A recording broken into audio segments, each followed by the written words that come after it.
హరే కృష్ణ. మీ అందరికీ గీతా జయంతి శుభాకాంక్షలు. ఈరోజు పవిత్రమైన గీతా జయంతిని సెలబ్రేట్ చేసుకుంటున్నాం. ఈరోజు ఆ శ్రీకృష్ణుడు అర్జున్కి భగవద్గీత ఉపదేశించిన రోజు. గీతా జయంతి అంటే ఏంటి, ఇంకా భగవద్గీత ఇంపార్టెన్స్ ఏంటో నాకు తెలిసినంత వరకు మీకు నేను చెప్తాను. గీతా జయంతి మార్గశిర శుక్ల ఏకాదశి రోజు సెలబ్రేట్ చేసే రోజు. కురుక్షేత్ర యుద్ధం స్టార్ట్ అయినప్పుడు అర్జునుడు కన్ఫ్యూజన్ ఇంకా భయంతో ఉన్నప్పుడు శ్రీకృష్ణుడు 700 శ్లోకాల రూపంలో భగవద్గీత ఉపదేశించాడు. కొంతమందికి డౌట్ భగవద్గీతలో ఏముంది అని. ఎగ్జాంపుల్ గా చెప్పాలంటే, ఒక కొత్త మొబైల్ తీసుకుంటే ఆ బాక్స్లో చిన్న మాన్యువల్ బుక్ వస్తుంది. మొబైల్ ఎలా యూస్ చేయాలి, సెట్టింగ్స్, ఛార్జింగ్ ఎంతవరకు పెట్టుకోవాలి, బ్యాటరీ గురించి మొత్తం డీటెయిల్గా ఆ బుక్లో రాసి ఉంటుంది.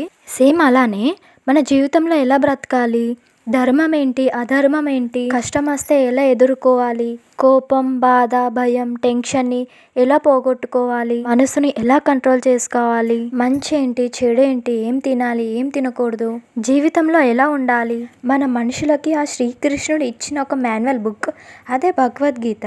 జీవితానికి సంబంధించిన ప్రతి ఒక్క క్వశ్చన్కి ఆన్సర్ మన భగవద్గీత బుక్లో ఉంటుంది. మన హిందువులు తప్పకుండా చదవాల్సిన బుక్ ఏంటంటే భగవద్గీత. మనం భగవద్గీత చదవడం వల్ల మనలో ఉన్న నెగిటివ్ ఆలోచనలు వెళ్ళిపోతాయి.